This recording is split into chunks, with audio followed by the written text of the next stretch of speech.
ओम शांति। निराकार शिव बाबा बिल्कुल हमारे सम्मुख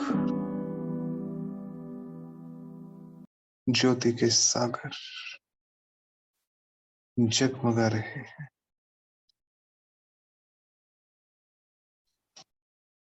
इस संसार का सारा पतित किचड़ा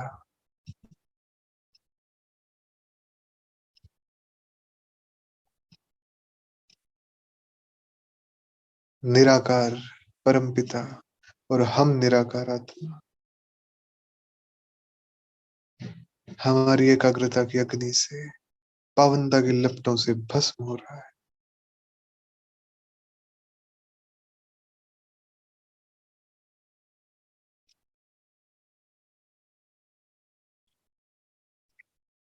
सारा पतित किचड़ा जिसने आत्माओं को आदि मध्य अंत दुख ही दिया, सब भस्म हो रहा है। हर आत्मा के अंतर मन से भस्म हो रहा है। अंतर मन से भस्म हो रहा है।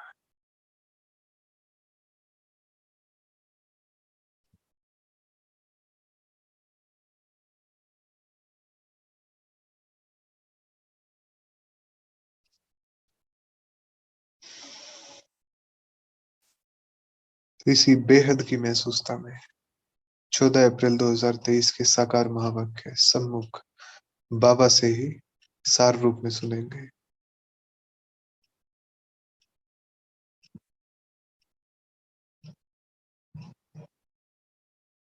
इस ईश्वरीय ज्ञान से जो सबसे मुख्य चीज होती है, जो ज्ञान में आने के बाद होती है और ज्ञान से पहले नहीं होती, जिसके ही कारण सब कुछ उल्टा पुल्टा होता है द्वापर के बाद से, वो थी हमारी बुद्धि। बुद्धि पहले रजो प्रधान हुई, फिर रजो में आई, फिर वो तमो में आई और फिर तमो प्रधान हुई। तो जैसे जैसे बुद्धि की अवस्थाएं, बुद्धि की कलाएं क्षीण होती गई, वैसे वैसे ही सब कुछ निर्णय भी गलत होने लगे, परख भी ऊपर नीचे होने लगी, भविष्य की और वर्तमान की स्पष्टता भी कम हुई, उलझने पैदा होने लगी। और उन उलझनों के बीच कुछ ऐसे विकर्मों के धागे बनते चले गए, जिसने आत्माओं को आत्माओं से दूर किया। जो सबसे नजदीक थे उनको भी दूर किया।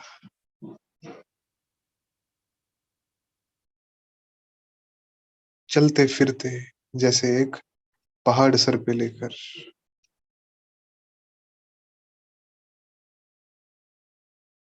जब इस संसार को देखते थे तो लगता था कहाँ फंस गए, कोई अपना ही नहीं है यहाँ, दूर दूर तक दिखाई नहीं देता था कोई।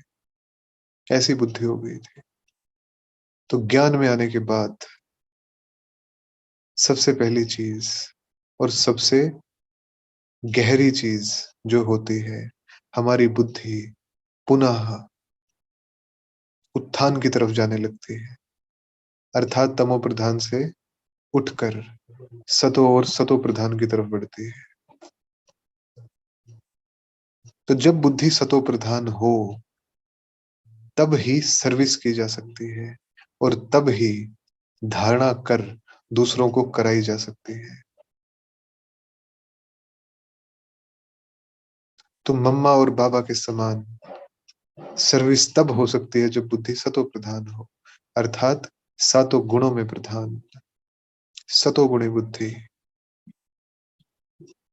ज्ञानवान बुद्धि, पवित्र बुद्धि, शांत बुद्धि, सुखी, आनंद में रहने वाली, प्रेम से भरी हुई, शक्ति स्वरूप बुद्धि, वो बुद्धि सेवा कर सकती है। उस बुद्धि के आधार पे जो सबसे ऊंचे से ऊंचा पुरुषार्थ है, जो हम बच्चे अभी कर रहे हैं, माता पिता के तख्त को जीतना, वारिस बनना और नंबर 1 बनना, तो वो इसी सतो प्रधान बुद्धि के आधार पर हो सकता है और होता है। अनेकों आत्माओं को आप समान हम बना सकते हैं इस बुद्धि के आधार से। दुखी मनुष्यों को हम सुखी बनाते हैं इस दिव्य बुद्धि से। तो इस बुद्धि रूपी बर्तन में धारण करके हम अविनाशी ज्ञान रत्न अर्थात अनुभव की बातें, अर्थात शक्तियां, सत्यता हम आत्माओं को देते हैं। जो गुण हम धारण करते हैं बुद्धि से, वो आत्माओं को देते हैं। जो श्रेष्ठ संकल्प मन के द्वारा लेके उसके अनुभव में बुद्धि जाती है, जो हम परमात्मा का दर्शन करते हैं, सर्व शक्तियां खुद में भर के और फिर उनका दान करते हैं, तो वो दिव्य बुद्धि के आधार से दान करते हैं। तो हमें सिखलाने वाला कौन है? हमें सिखलाने वाला स्वयं निराकार है, माता पिता है, बेहद का बाप है।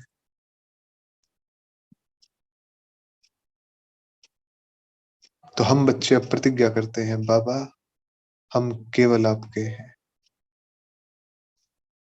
असुरों से कोई संबंध नहीं। अब असुरों का तो नामो निशान मिटाना है।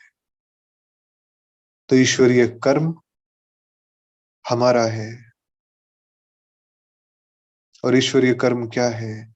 आसुरी कर्म को खत्म करना, ये है ईश्वरीय कर्म। तो केवल जो देवी देवता धर्म है, कब और किसने स्थापन किया ये कोई नहीं जानता। बाकी सभी धर्म स्थापक और सभी धर्म वाले, जो बाकी धर्मों की आत्माएं हैं, सभी जानते हैं उनका धर्म कब और कैसे स्थापन हुआ। केवल आदि सनातन देवी देवता धर्म की आत्माएं विस्मृत होते हैं कि कब और किसने स्थापन किया था ऐसा श्रेष्ठ धर्म। तो वो धर्म तो अब है नहीं, तो कौन बताएगा? श्री लक्ष्मी श्री नारायण थे लेकिन अब तो नहीं है, तो कौन बताएगा? जिनका राज्य था, जब उनका ही स्वरूप बदल गया तो कौन बताएगा? तो बेहद का बाप आकर हम बच्चों को उसी आदि सनातन देवी देवता धर्म के लिए, उसी सत्य के युग के लिए राजयोग सिखाते हैं, और फिर हम बनते हैं वैकुंठ के मालिक, और फिर चलते हैं कृष्णपुरी में, अपनी पुरी में जो हमारे है। तो हमें कितना फख्र होना चाहिए कि ये सहज केवल अपनी बुद्धि की डोर संसार से हटा के और परमात्मा में लगा के, शिव बाबा से लगा के हम इतना ऊंच बनते हैं, इतना ऊंच बनते हैं।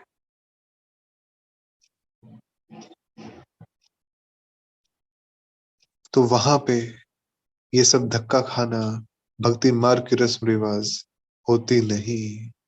संपूर्ण दुनिया है, संपूर्ण आत्माओं की दुनिया है,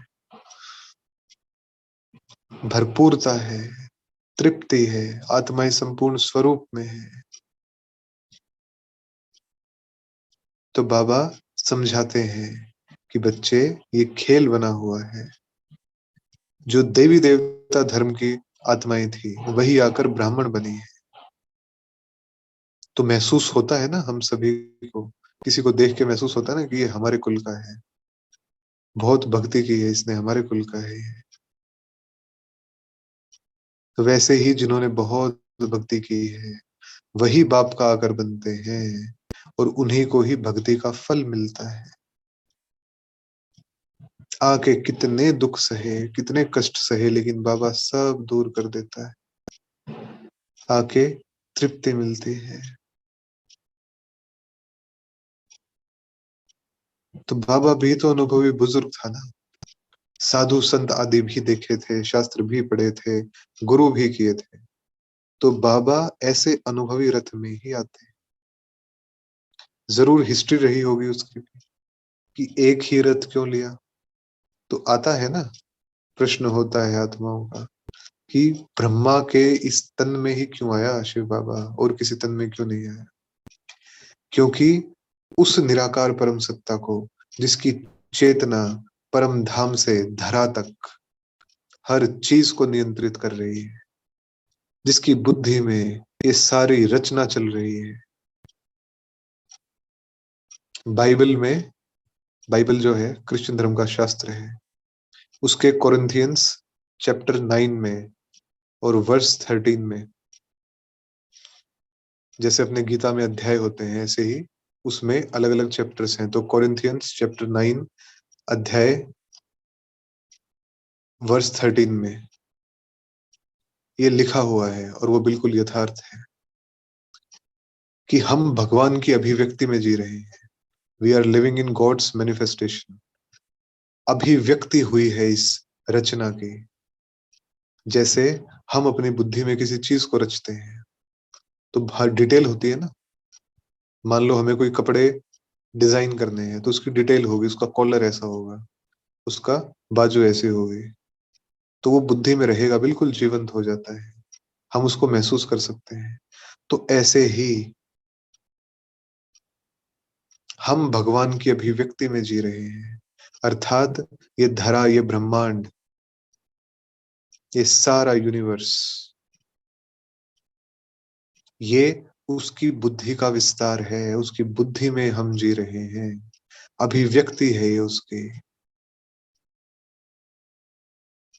उसकी बुद्धि इतनी विशाल है, सागर समान, कि ये सारा खेल उसकी बुद्धि में चल रहा है। समझेंगे इस बात को थोड़ा सा गहराई से,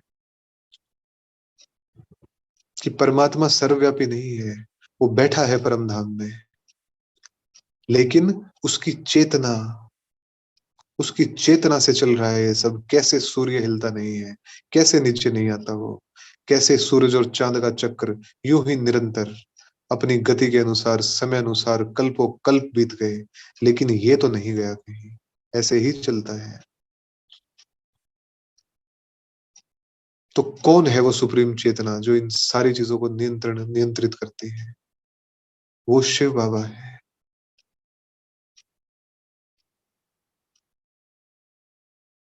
तो इतनी महान, महान शब्द भी छोटा है, ऐसी विशाल रचयिता, जिसने इस रचना को रचा है और उसकी बुद्धि में ये सब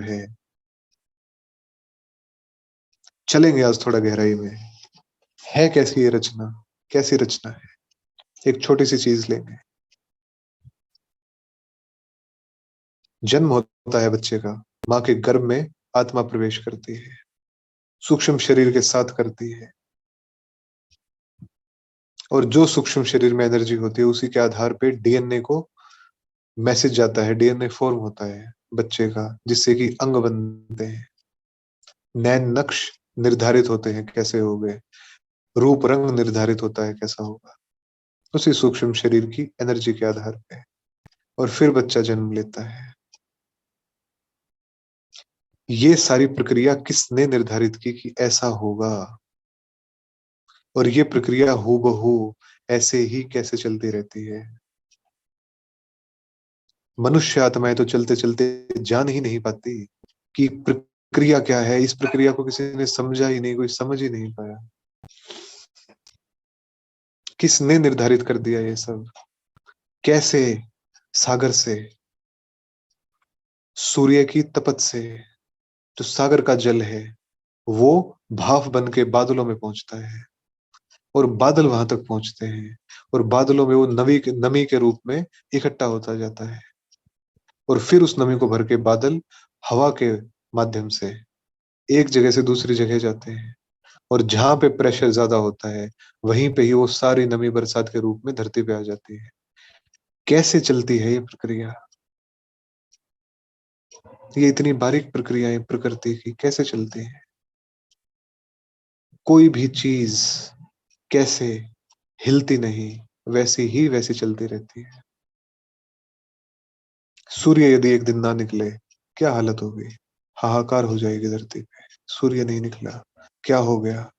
इतने संकल्पों का अंबार लग जाएगा धरती पे, इतनी नकारात्मक संकल्पों का अंबार लग जाएगा, वायुमंडल में जहर जैसे घुल जाएगा, ऐसी हालत हो जाएगी। लेकिन सूर्य तो रोज खिलता है।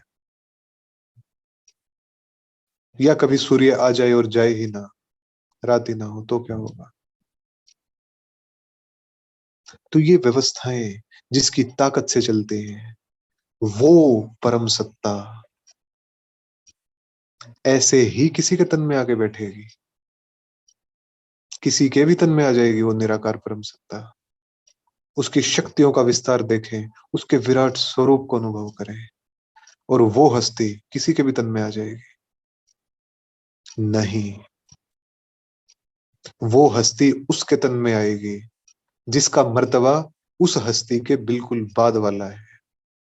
अर्थात सबसे पहली रचना ब्रह्मा, सबसे पहली आत्मा, और उस पहली आत्मा का अंतिम रथ, उस पहली आत्मा के 84 का अंतिम रथ, उस अंतिम रथ का ही सहारा वो ले सकता है, क्योंकि और किसी आत्मा में वो सामर्थ्य ही नहीं कि उसकी विराटता को अपने में समा सके, और वो सामर्थ्य ब्रह्मा में भी नहीं था। शिव बाबा ने तैयार किया ब्रह्मा बाबा के ब्रेन को, 1 सेकंड बैठ के, फिर 2 सेकंड, फिर 10 सेकंड, 20 सेकंड, ऐसे कर करके, बैठ बैठ के, फिर जाके कहीं वो अवस्था आई थी कि कभी आ गए और कभी चले गए और कभी बैठे ही रहे। तो ब्रेन को तैयार किया था बाबा ने। उनके साथ भी ऐसा नहीं था कि आके बैठ गया और समा गया, क्योंकि वो उस ऊर्जा को समाना जो सारे ब्रह्मांड को चला रही है, जिसकी चेतना, जिसकी शक्ति इस ब्रह्मांड के कण कण में विद्यमान है। परमात्मा विद्यमान नहीं है, उसकी शक्तियां विद्यमान है, उसकी शक्तियां चला रही है। वो जब आके ब्रेन में बैठेगा, इस हार्ड मास के टुकड़े जैसे ब्रेन की वो सामर्थ्य नहीं, वो कैपेबिलिटी नहीं है कि उस निराकार परम सत्ता की ऊर्जा को समा सके। तो वो उसको तैयार करते हैं पहले, और धीरे धीरे धीरे धीरे धीरे धीरे करके फिर सालों साल लगते हैं इस प्रक्रिया में, और तब आके उनकी प्रवेशता होती है। तो जब भी कभी ये प्रश्न उठे कि ब्रह्मा का ही तन क्यों लिया, क्योंकि शिव बाबा पे निश्चय हो जाता है लेकिन ब्रह्मा पे निश्चय नहीं होता। तो जब भी कभी ऐसा लगे कि ब्रह्मा का ही तन क्यों लिया, तो हम ये सोच ले कि नंबर 1 रचना है वो, उसी में ही वो सामर्थ्य है जो उसको समा सकता है। उसके बाद भले ही छोटा नंदी तैयार हुआ, लेकिन जब पधरामणि हुई तो क्यों केवल उन्हीं के तन में हुई? क्योंकि उस समय और कोई भी रथ नहीं समा सकता उस शक्ति को, सर्वोच्च सत्ता को। तो भाग्यशाली रथ था ना, भाग्यशाली रथ ब्रह्मा का हुआ, जिसमें परमपिता परमात्मा आते हैं। तो मनुष्य मूंझ जाते हैं कि इस ब्रह्मा में कैसे आएंगे, इस बूढ़े तन में कैसे आएंगे। तुम इस मनुष्य को ब्रह्मा कहते हो, ब्रह्मा तो भगवान है, सूक्ष्म वतन में रहने वाला है, फिर मनुष्य को ब्रह्मा बना रखा है। ऐसे ऐसे बोलते हैं कि ये तो इन्हों की कल्पना है, ब्रह्मा विष्णु शंकर यहाँ कहाँ से आए? प्रजापिता ब्रह्मा के मुख से ब्राह्मण पैदा हुए तो यहाँ ही होंगे ना। उत्पत्ति कोई हवा में थोड़ी होगी कि हवा में उत्पन्न हो गए और हवा में ही घूम रहे हैं, नहीं। सब कुछ इस साकारी सृष्टि पे होता है। स्थापना भी यही होती है, विनाश भी यही होता है, और पालना भी यही होती है। ना ऊपर कुछ होता, ना नीचे कुछ होता, इस धरा पे सब कुछ होता है। क्योंकि ये धरा, इसका प्रयोजन ही यही है, इस खेल को, इस धरा पे ही चलना है। तो बाबा कहते हैं एक ही बार में आता हूं और पतितों को पावन बनाने आता हूं। मैं ज्ञान सागर सृष्टि के आदि मध्य अंत का राज समझा सकता हूं। केवल एक ही तो है वो जो समझा सकता है, जो तीनों कालों से परिचित है, क्योंकि उसने इस फिरते हुए चक्र को अनेकों बार देखा है, जिसकी गिनती नहीं है, इतनी बार देखा है। तो आदि को भी जानता है, मध्य को भी जानता है और अंत को भी जानता है। इसीलिए सर्वोच्च है, सुप्रीम है। तो हम बच्चों को बाबा बैठ समझाते हैं, हमें सम्मुख बैठ समझाते हैं, महसूस करेंगे कौन समझाता है, उसकी विराटता को देखेंगे कौन समझाता है। तो और किसी की बातें नहीं सुननी सिवाय एक बाप के। अंडरलाइन करेंगे, किसी का कुछ नहीं सुनना, केवल बाबा, केवल बाबा। तो जब ये प्रश्न कहीं उठे, और ये उठेगा और आंधी के तौर पे उठेगा, सामने आएंगी बातें, फलानी जगह बाबा आ गया, फलानी जगह बाबा आ गया, फलाने के तन में बाबा आ गया, वहां मम्मा आ गई, वहां फलाना आ गया। उस समय पे अपने बुद्धि की विवेक रूपी कसौटी पे हम कसेंगे इसको कि निराकार परम सत्ता, निराकार परम सत्ता, इस जगत का नियंता मुकर्रर तन में ही आता है और मुकर्रर समय पे ही आता है। ना वो तन बदलता है, ना वो समय बदलता है। जो ड्रामानुसार फिक्स है वो उसी तन का आधार लेता है। तो इस प्रपंच से संभाल करेंगे और बचेंगे, लेकिन कही सुनी बात पे नहीं, बुद्धि की समझ के आधार से बचेंगे कि कौन है।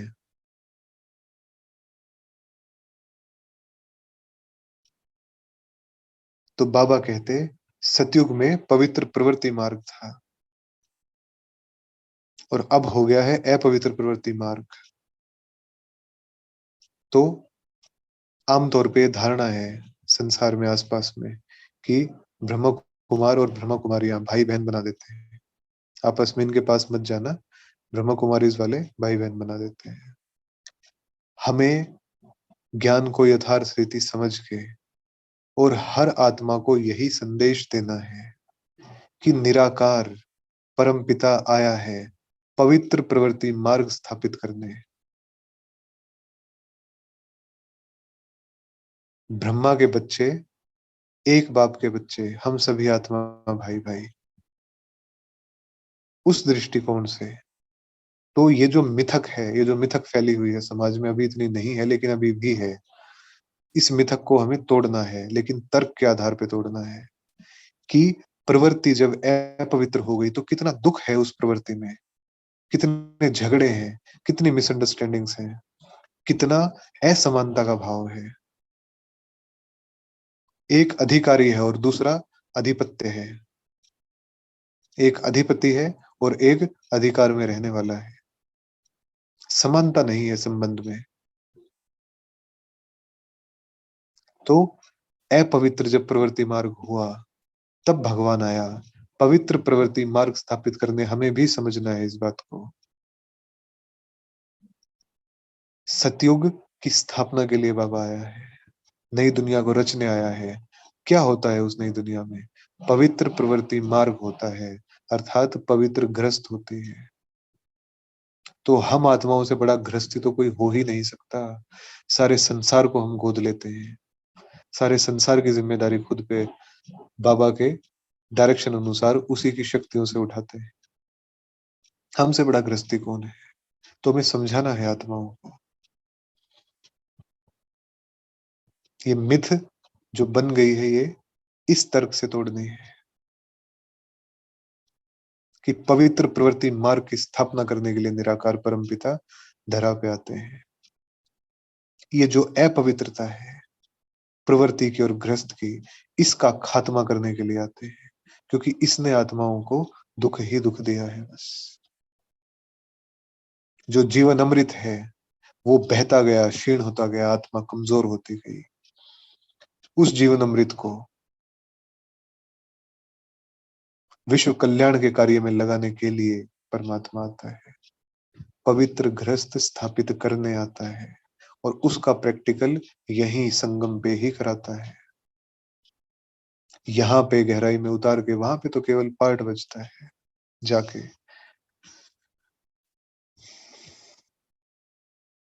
तो बाबा ने कहा, एक बाप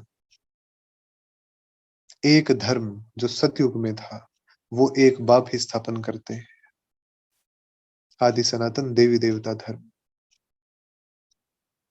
तो जो मनुष्य मनुष्य त्राही त्राही करते हैं, इस त्राही से बाबा छुड़ाता है, पवित्र बना के, पवित्र गृहस्थ को स्थापित करके।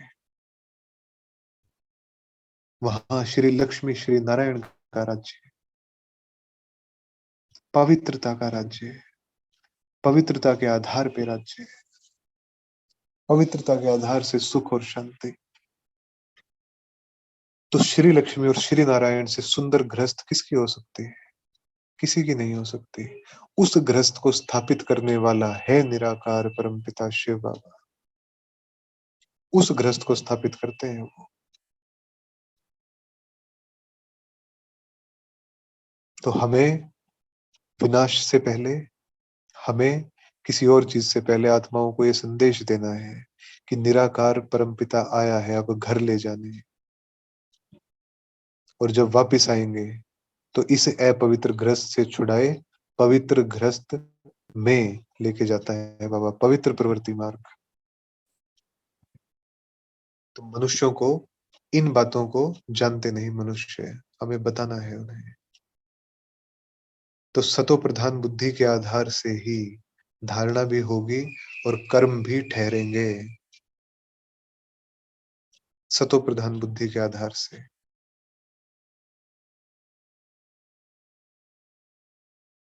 तो बाबा ने कहा कि ड्रामा में मुख्य एक्टर्स कुछ होते हैं ना, मुख्य एक्टर्स होते हैं। तो आदिदेव ब्रह्मा ये मुख्य एक्टर है, इन्हें आदिदेव और आदिदेवी कहा जाता है, माता पिता है ये आदिदेव और आदिदेवी। तो इनके मुख से सरस्वती माँ निकलती है, तो सब बच्चे हो गए ना।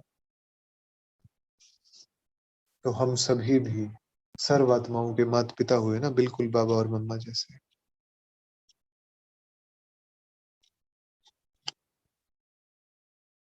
तो बाबा कहते कि मैं शिव बाबा का बच्चा हूं, तो बनने भी हूं, क्योंकि मुझ में प्रवेश करके मेरे मुख से बच्चे पैदा होते हैं, ब्राह्मण पैदा होते हैं।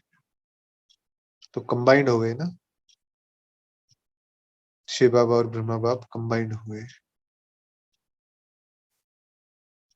तो बाबा कहते कि पुरुषार्थ हमें करना है माता पिता से स्वर्ग की बादशाही लेने का,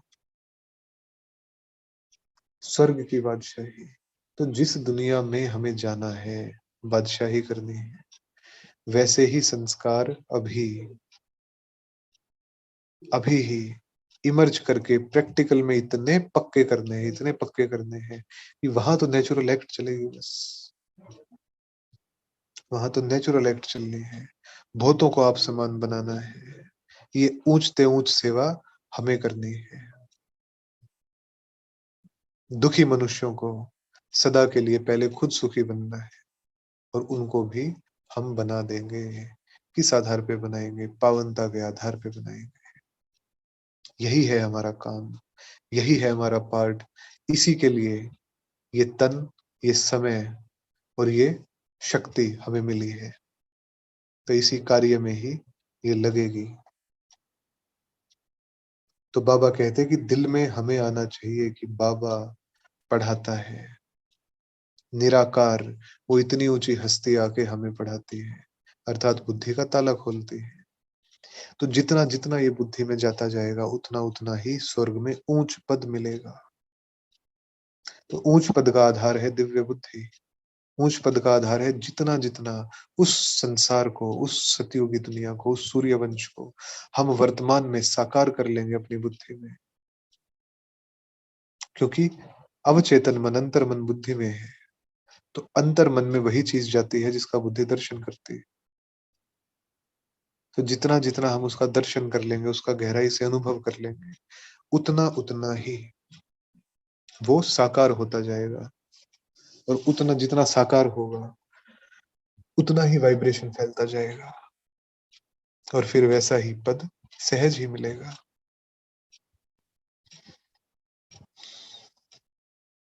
तो हमारे दिल में ये बिल्कुल स्पष्ट होना चाहिए, रूहानी विद्या जो हमें मिलती है ये ब्रह्मचर्य में पढ़ी जाती है। तो बाबा कहते कि अब पढ़ लो, नहीं तो कल्प कल्प स्वर्ग के मालिक नहीं बन सकेंगे। लेकिन हम तो कल्प कल्प स्वर्ग के मालिक बने ही बने हैं, हमें ही तो बनना है। तो बाप आशीर्वाद करे फिर तो सबको राजा बना दे, है ना। हम कहते हैं ना, बाबा आशीर्वाद दो, बाबा ऐसा करो, लेकिन बाबा कहता है कि अपने पुरुषार्थ पे मदार है, क्योंकि वो तो फर्क नहीं करेगा ना। वो फर्क कैसे कर सकता है?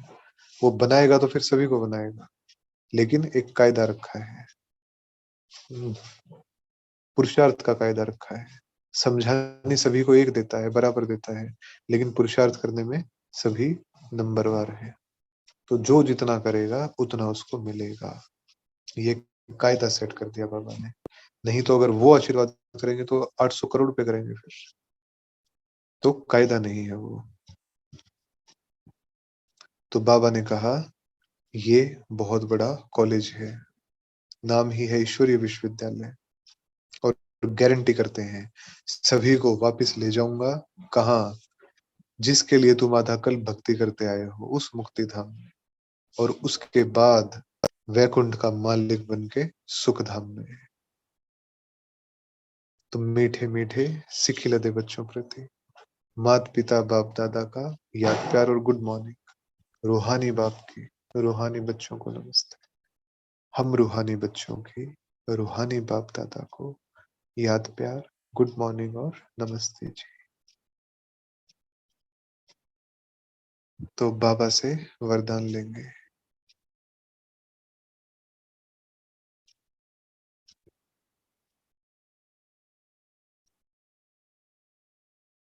सर पे लाइट का हाथ महसूस करें, शक्तियां प्रवाहित होते हुए महसूस करें, और बाबा को बोलता हुआ सुनेंगे। साधना